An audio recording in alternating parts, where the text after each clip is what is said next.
صليت على إبراهيم وعلى آل إبراهيم إنك حميد مجيد اللهم بارك على محمد وعلى آل محمد كما باركت على إبراهيم وعلى آل إبراهيم إنك حميد مجيد واجب احترام دوستو بزرگوں اور عزیز نوجوان ساتھیوں،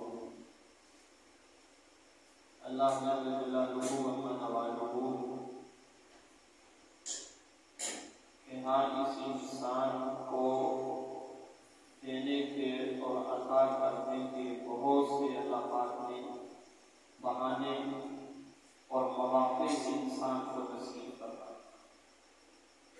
مختلف مواقع اور مختلف راتیں اللہ نے اس انسان کو عطا فرمائی کہ ان اوقات میں اور ان راتوں میں یہ اللہ جل جلالہ کے سامنے کھڑے ہو کر اور اللہ پاک کے سامنے عبادت میں، بیداری میں، دعا میں وقت گزارے تاکہ اللہ کے یہاں اس کی بخشش کاملہ ہو سکے۔ ان راتوں میں اور ان اوقات اور لمحوں میں ایک رمضان المبارک کے برکت والا مہینہ کہ اس رمضان المبارک میں ایک تو اللہ نے روزے جیسی عبادت ہمیں نصیب فرمائی، جس کے بارے میں امام الانبیاء صلی اللہ علیہ وسلم فرماتے ہیں کہ بخاری شریف میں من صام رمضان ایمانا واحتسابا غفر له ما تقدم من ذنبه۔ جو رمضان المبارک کے مہینے میں اللہ کی ذات پر ایمان رکھتے ہوئے اور ثواب کی امید سے روزہ رکھے، اللہ جل جلالہ اس کے پچھلے سارے گناہوں کو معاف فرماتا ہے۔ اور اسی طرح اللہ پاک نے رمضان المبارک میں روزے کے ساتھ رات کے وقت میں قیام، اللہ پاک کے سامنے کھڑا ہونا، تراویح کی نماز پڑھنا، تہجد کی نماز پڑھنا، یہ بھی اللہ جل جلالہ توفیق مرحمت فرمائے۔ اور صحیح بخاری میں اس کے بارے میں بھی آتا ہے من قام رمضان ایمانا واحتسابا غفر له ما تقدم من ذنبه۔ جو رمضان المبارک کے مہینے میں اللہ کے سامنے کھڑا ہوا تراویح کی نماز کی شکل میں اور تہجد میں کھڑا ہوا، اللہ اس کے پچھلے گناہوں کو معاف فرماتا ہے۔ میرے محترم دوستو، یہ اللہ پاک کی طرف سے بخشش کے حصول کا ایک مہینہ ہے، اللہ کی رحمت کے حصول کا ایک مہینہ ہے۔ اللہ پاک نے توفیق عطا فرمائی روزے اور قرآن دن کے وقت روزہ رکھنا اور رات کے وقت اس وقت قرآن سننے کی توفیق عطا فرمائی۔ حدیث پاک میں آتا ہے آپ علیہ السلام نے فرمایا الصیام والقرآن یشفعان للعبد یوم القیامہ۔ روزہ اور قرآن یہ دونوں قیامت کے دن اللہ پاک کی بارگاہ میں شفاعت کریں گے، سفارش کریں گے۔ دن کے وقت ہم بھوکے رہتے ہیں، پیاس بھی لگتی ہے، بھوک بھی لگتی ہے، لیکن اس سب کو برداشت کر کے ہم نے روزہ رکھا۔ اب روزہ اللہ کی بارگاہ میں کیا کہے گا؟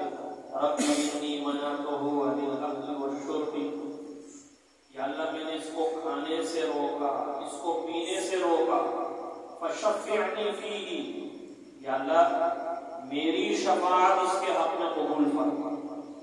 روزہ آ کے ہمارے لیے شفاعت کرے گا۔ پھر قرآن آئے گا، قرآن آ کے کیا کہے گا؟ یا ربی انی منعتہ عن النوم، میں نے اس کو رات کے وقت سونے سے روکا، سارا دن کام کر کر کے تھک گیا اور کھانے کی کھانا کھایا، جسم بڑا سست پڑ گیا ہے، جسم ڈھیلا پڑ گیا ہے، عشاء کی نماز پڑھنی بھی بڑی مشکل ہے، لیکن پھر بھی یہ کھڑا ہو گیا قرآن سننے کے لیے اور یہ کھڑا ہو گیا تراویح پڑھنے کے لیے، تو قرآن کے لیے یہ کھڑا ہوا تو قرآن بھی ایسا زبردست دوست ہے کہ جس کو سننے کے لیے تم کھڑے ہوئے آج، وہ قرآن قیامت کے دن میرے اور آپ کے حق میں شفاعت کرے گا۔ اور قیامت کا کا دن میرا محترم دوستوں کہ وہ کھیل تماشا نہیں ہے. ہم قیامت کرتے ہیں. قیامت کوئی کھیل تماشا نہیں ہے. قیامت اور آخرت یہ مسلمانوں کا عقیدہ اور نظریہ ہے کہ آخرت برحق ہے, قیامت کا دن آئے گا. وہ تو کافروں کا عقیدہ ہے. اذا كنا عظاما نخرا, جب یہ ہماری ہڈیاں بالکل ریزہ ریزہ ہو جائے گی. قبر میں جب آدمی رکھا جاتا ہے, گوشت بھی ختم, ہڈیاں بھی گل جاتی ہیں, تو کافر کہتے ہیں یہ جسم دوبارہ نہیں زندہ ہوگا, یہ جسم دوبارہ کھڑا نہیں ہوگا.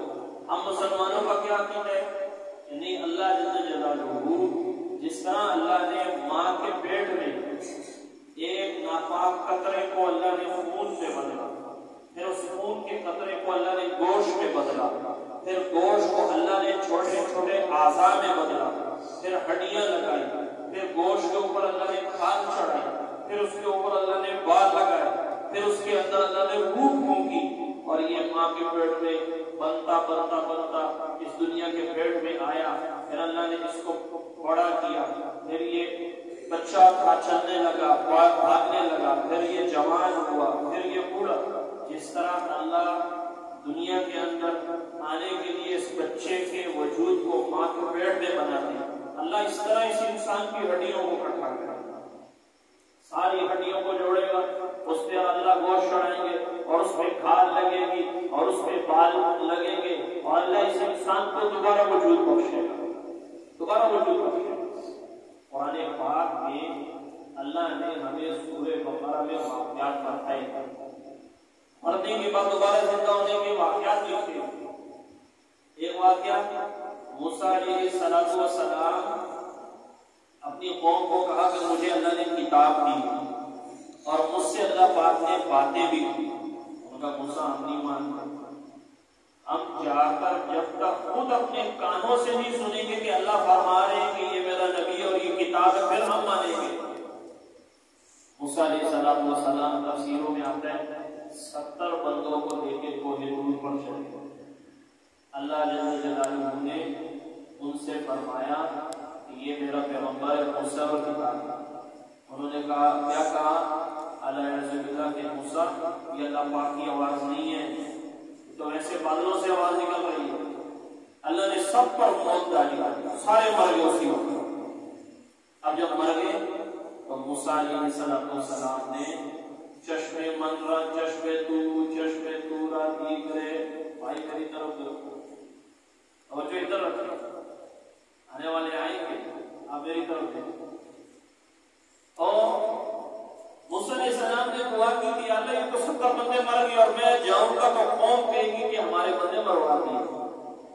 تو کہا یا اللہ ان بندوں کو دوبارہ زندہ کر. تو اللہ نے ان 70 کو دوبارہ زندہ کر. اسی طرح ابراہیم علیہ السلام کا واقعہ آتا ہے. ابراہیم علیہ السلام نے اللہ پاک سے کہا, عرض کی, ربی ارنی کیف تحیی الموتى, یا اللہ مجھے صرف وہ منظر دکھا, تو مرنے کے بعد دوبارہ کیسے زندہ کرے گا. ابراہیم علیہ السلام سے اللہ پاک نے فرمایا, اولم تؤمن, ابراہیم یقین نہیں, ایمان نہیں. اب بلا یقین ہے یا اللہ. ایک ہے علم الیقین, بھائی ہمیں یہ یقین ہے کہ اللہ پاک مرنے کے بعد دوبارہ زندہ فرمائیں گے, یہ ہے علم الیقین.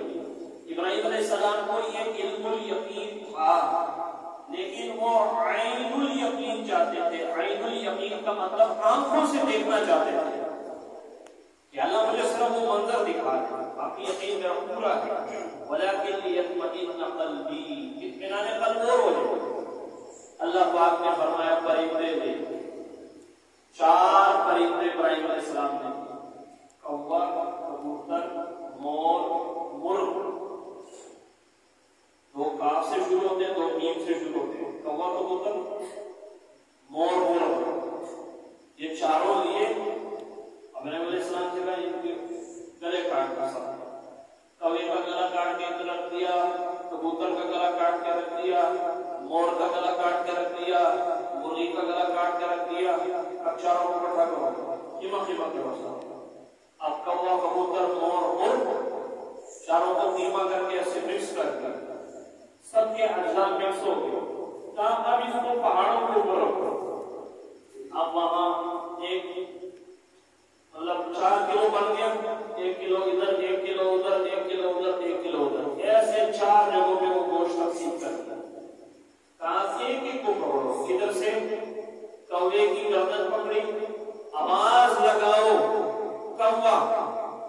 اب وہاں کوے کے پر تھے، وہاں اس کی ٹانگ تھی، وہاں اس کا پیٹ تھا، وہاں اس کا اور تھا. ہر جگہ سے ایسے آزاد نکلے اور جسم ایسے تیار ہوتے ہوتے سیدھا آ کے اس کے سر کے ساتھ لگ گیا. پھر کوے کے بعد کبوتر، کبوتر کے بعد مور، مور کے بعد مور. چاروں پرندوں کو اللہ نے اسے زندہ کیا، چاروں کو زندہ کیا. پھر اللہ نے قرآن میں پھر عزیر علیہ السلام کا واقعہ یہی ہمیں بیان کیا. عزیر علیہ السلام ایک بستی پر گزرے اور اس بستی کو پختہ نصر نے بالکل تباہ کر دیا. ظالم تباہ. اس طرح آج بدبخت ظالم اسرائیل فلسطین کے مسلمانوں کو مار رہا ہے. اس طرح کا بدبخت تھا وہ پختہ نصر. کیا نام ہے؟ پختہ نصر. اچھا 4 بندے ایسے جنہوں نے پوری دنیا پہ بادشاہت کی ہے. 4 بندے ایسے جنہوں نے پوری دنیا کے بادشاہ تھے. 2 مسلمان تھے، 2 کافر تھے. مسلمان میں سلیمان علیہ السلام اور ذوالقرنین، اور کافروں میں ایک نمرود تھا اور ایک پختہ نصر. اس نے ساری بستی تباہ کر دی اور ساری بستی ایسے کھنڈرات میں بدلے ہوئے. عزیر علیہ السلام ایسے گزرے، اللہ یہ ساری بستی تباہ، اس کو تو زندہ کرے گا؟ آپ نے فرمایا زندہ کروں گا. انہوں نے بھی مطالبہ کیا. اللہ نے عزیر علیہ السلام کو سلا دیا. ان کے ساتھ ان کا گدھا بھی تھا اور عزیر علیہ السلام کے پاس انگور کا شیرہ تھا. انگور کو پیس کے نا اس کا شربت سا بنایا ہوا تھا، وہ بھی پاس تھا. اللہ پاک نے عزیر علیہ السلام کو سلا دیا. اب سو گئے. اتنے سال سلایا، 100 سال تک عزیر علیہ السلام سوئے پڑے. 100 سال اور جسم محفوظ اسی طرح. اور وہ جو گدھا تھا وہ مر گیا، مر کے بالکل ختم ہو گیا. اس کی ہڈیاں پڑی ہوئی تھی اور وہ انگور کا شیرہ اس کی بھی اللہ نے حفاظت کی، وہ بھی محفوظ. عزیر علیہ السلام بھی محفوظ. اللہ پاک نے ان کو فرمایا اٹھ کھڑا ہو جا. کہا کتنا عرصہ سویا؟ کہا 1 دن یا آدھا دن. اللہ پاک نے فرمایا تو 100 سال تک سویا رہا ہے. اپنے گدھے کو دیکھ، ایسے دیکھا گدھا تو بالکل ہڈیاں. اب اللہ نے حکم دیا وہ گدھے کی ہڈیاں آپس میں ایسے جڑی اور اس کے اوپر اللہ نے جسم گوشت چڑھایا اور کھال چڑھائی اور پال لگائے اور اس میں روح ڈالی اور گدھا پھر توڑنے اور کھال کے. یہ سورہ بقرہ میں اللہ نے ہمیں یہ واقعات بتا کر بتایا کہ جو اللہ ان کو پیدا کرنے پر قادر ہے وہی اللہ تمہیں مرنے کے بعد اٹھائے. والبعث بعد الموت، یہ ایمانیات میں سے مرنے کے بعد دوبارہ اٹھیں گے. وبالآخرۃ هم یوقنون، آخرت پر ہمارا یقین. تو یہ تو کافر کا عقیدہ ہے کہ مرنے کے بعد زندگی نہیں ہے. مسلمان کا کیا عقیدہ ہے؟ مرنے کے بعد اللہ کے سامنے کھڑا ہونا، مرنے کے بعد اللہ کو حساب کتاب دینا. کیسا دن ہوگا؟ سورج بالکل 1 میل کے فاصلے پر ایسے سر پر، زمین گرم ہوگی، جسم پہ لباس نہیں ہوگا، پسینوں میں ڈوبے ہوئے ہوں گے، نفسی نفسی سارے دوڑ کے جائیں گے آدم علیہ السلام کے پاس. اللہ سے آپ دعا کیجیے حساب کتاب شروع ہو. وہ کہے گا نہیں میں کچھ نہیں کر سکتا. نوح علیہ السلام کے پاس جاؤ. نوح علیہ السلام کہیں گے میں کچھ نہیں کر سکتا. ابراہیم علیہ السلام کے پاس جاؤ. ابراہیم علیہ السلام کہیں گے میں کچھ نہیں کر سکتا. موسیٰ علیہ السلام کے پاس جاؤ. موسیٰ علیہ السلام کہیں گے نفسی میں کچھ نہیں کر سکتا. عیسیٰ علیہ السلام کے پاس جاؤ. عیسیٰ علیہ السلام کہیں گے نفسی میں کچھ نہیں کر سکتا. تو محمد صلی اللہ علیہ وسلم، محمد صلی اللہ علیہ وسلم کے پاس جاؤ اور ان سے جا کے درخواست کرو. امام الانبیاء سجدے میں گریں گے، اللہ کی حمد کریں گے، تعریف کریں گے، اللہ فرمائیں گے ارفع رأسک یا محمد، اے محمد صلی اللہ علیہ وسلم اپنا سر اٹھائیے، سر تک مانگے آپ کو دیا جائے گا، وشفع تشفع آپ شفاعت کیجیے، آپ کی شفاعت قبول کی جائے گی۔ اور وہ دن جس دن میں پہ انبیاء نفسی نفسی کہیں گے، لوگ پریشان ہوں گے، اس دن میرے اور آپ کی شفاعت کون کرے گا؟ الصیام والقرآن، یہ روزہ اور یہ جو ہم نے کھڑے ہو کے قرآن پاک سنا ہے، یہ قیامت کے دن میرے اور آپ کے حق میں شفاعت کرے گا۔ اس کی قدر ہمیں اس دن پتہ چلے گی۔ اس لیے میرے محترم دوستو، ہمیں قرآن کے ساتھ جڑنا چاہیے، قرآن کی تعلیمات پہ عمل کرنا چاہیے، قرآن پاک کی تلاوت کرنی چاہیے، بچوں کو قرآن کی تعلیم دینی چاہیے۔ یہ قرآن ایک ایسی معجزاتی کتاب ہے، ابھی میں ایک جگہ بیان کر کے آیا، میں نے وہاں یہی عرض کیا کہ جتنی آسمانی کتابیں نازل ہوئی، تورات، زبور، انجیل اور صحیفے، یہ صرف انبیاء کو یاد تھی، ان کے امتیوں کو یاد نہیں تھی۔ تورات موسیٰ علیہ السلام کو یاد تھی، موسیٰ علیہ السلام کے امتیوں کو یاد نہیں تھی۔ زبور داؤد علیہ السلام کو یاد تھی، ان کے امتیوں کو یاد نہیں تھی۔ انجیل عیسیٰ علیہ السلام کو یاد تھی، لیکن ان کے امتیوں کو یاد نہیں تھی۔ قرآن ایک ایسی کتاب ہے کہ قرآن امام الانبیاء کو بھی یاد ہے اور ان کے امتیوں کو بھی یاد ہے، اور ایسی معجزاتی کتاب ہے، بچہ 2 سال میں پورا قرآن یاد کر لیتا ہے۔ دنیا کی کوئی کتاب ایسی نہیں جو اس کو حرف بحرف، لفظ بلفظ، سطر بسطر کسی کو یاد ہو۔ یہ واحد قرآن پاک کا معجزہ ہے کہ اس کے الفاظ، اس کی آیات، اس کی صورتیں، اس کے رکوع، اس کی آیات، اس کے الفاظ، اس کے حروف بھی یاد ہیں۔ ایسے ایسے کمپیوٹر حافظ بھی تھے، کمپیوٹر حافظ، وہ گئے، وہ قرآن پاک ایسے کھولو، ایسے کھولو، سورہ بقرہ آیت نمبر 149، حالی صاحب پڑھتے ہیں آیت نمبر 149، اس کو کہہ رہے اس سے پیچھے والی آیت نمبر 148 پڑھ، وہ پیچھے جاتا ہے، اس کو کہتے ہیں اس سے پیچھے پڑھ، ایسے الٹا قرآن پڑھ رہے ہیں۔ ایسی معجزاتی کتاب ہے کہ وہ اس کو الٹا پڑھ رہے ہیں۔ قرآن کے اوپر ایسی محنت۔ پھر قرآن ایک ایسی کتاب ہے کہ اللہ نے اس کے لیے یہ معجزہ رکھا، یہ بہت جلدی یاد ہو جانے والی ہے۔ بچہ 2 سال میں یاد کرتا ہے، سال میں یاد کر لیتے، 6 مہینے میں قرآن پاک یاد کر لیتے، 4 ماہ میں قرآن پاک یاد کر لیتے۔ ابھی ایک آیا 1.5 مہینے میں بچے نے قرآن پاک یاد کر لیا، 1.5 مہینے میں ابھی تازہ رکھا۔ اور ابھی ہمارے ایک بڑے بزرگ عالم مولانا سلیم اللہ خان صاحب رحمۃ اللہ علیہ کراچی میں تھے، انہوں نے 1 مہینے میں قرآن پاک کی حفظ کی، 1 مہینے میں قرآن یاد کیا۔ اور امام محمد ابن الحسن الشیبانی رحمۃ اللہ علیہ، یہ امام اعظم ابو حنیفہ رحمہ اللہ کے شاگرد ہیں، ان کے بارے میں آتا ہے جب یہ مدرسے میں داخلہ لینے آئے نا امام ابو حنیفہ رحمہ اللہ کے پاس، تو امام ابو حنیفہ رحمہ اللہ کے مدرسے میں داخلے کی شرط یہ تھی کہ بچہ قرآن کا حافظ ہو۔ وہ حافظ کو داخلہ دیتے تھے، غیر حافظ کو داخلہ نہیں دیتے۔ تو امام ابو حنیفہ رحمہ اللہ نے امام محمد رحمہ اللہ آئے کا بیٹا قرآن یاد کیا، بھائی اور یہ موبائل جیب میں رکھو، جیب میں رکھو، کتنی دیر سے یہ کبھی ادھر بنا رہی، ادھر توجہ میری طرف رکھو۔ امام اعظم ابو حنیفہ رحمہ اللہ کے مدرسے کی شرط کیا تھی کہ کس کو داخلہ دیتے تھے؟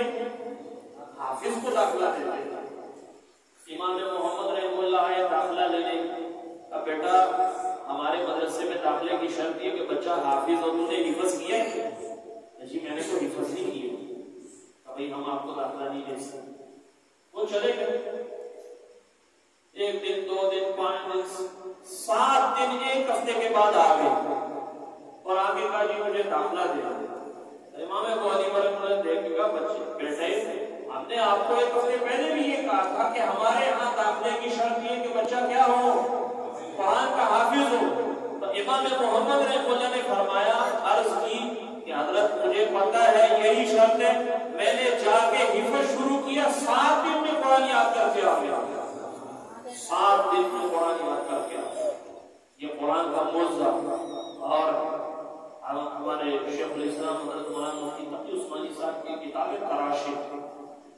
اندر انہوں نے ایک واقعہ لکھے، اور میں ایک بہت بڑے محدث تھے، نام میرے ذہن سے ایک دم نکل گیا، تو وہ حافظ نہیں تھے اور احادیث ان کو بھی یاد تھی اور مسائل سے بھی بڑے واقف تھے۔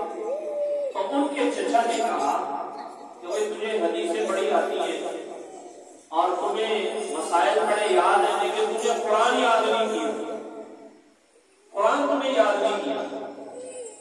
تو انہوں نے کہا اچھا، ایک کمرے میں چلے گئے، قریب ہی بیت الخلا تھا، وہ وہی وضویت کرتے، وہی نماز پڑھتے، قرآن یاد کرتے، 3 دنوں کے اندر پورا قرآن پاک یاد کرتا، 3 دن کے اندر۔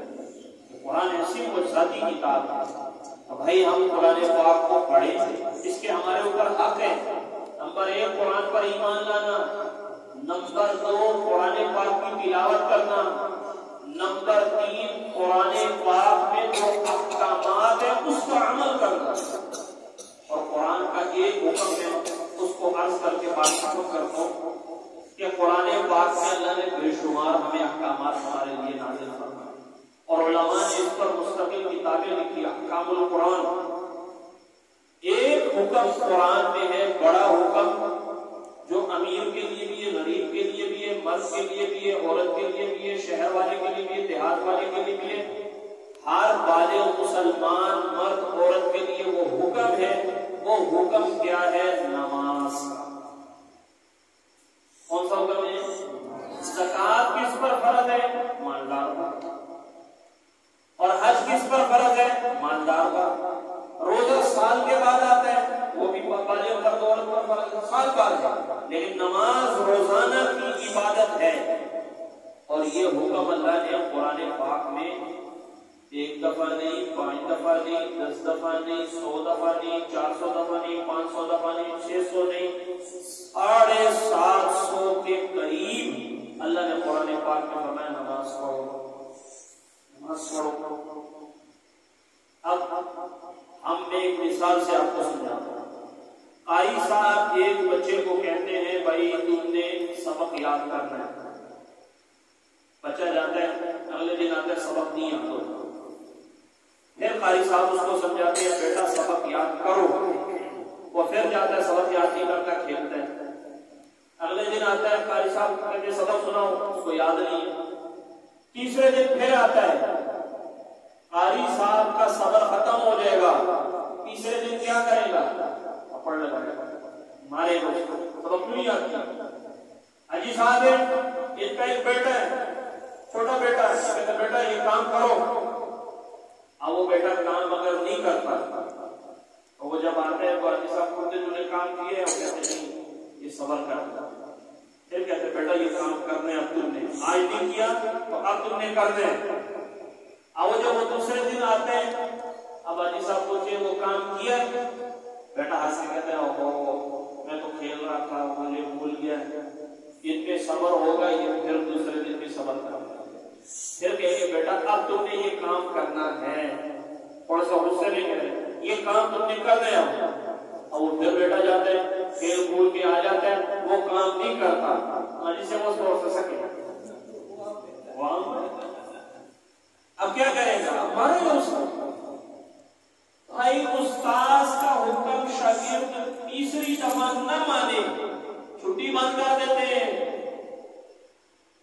کھانا بند کر دیتے ہیں، روٹی بند کر دیتے ہیں، آپ کا حکم بیٹا تیسری دفعہ نہ مانے، آپ مارتے ہیں، ماں کو کہتے اس کو روٹی نہیں دینی، گھر سے نکال دیتے ہیں۔ قربان جائے اس اللہ کے جس نے ہمیں 750 دفعہ کہا ہے، کتنی دفعہ کہا ہے؟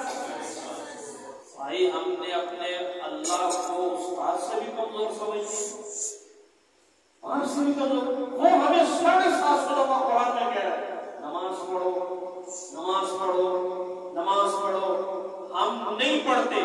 بتاؤ کبھی اس نے ہماری روٹی بند کی ہے؟ کبھی اس نے ہمارا پانی بند کیا ہے؟ کبھی اس نے کہا آج تو نے نماز نہیں پڑھی، ہوا تو نے نہیں چلنا اس کا؟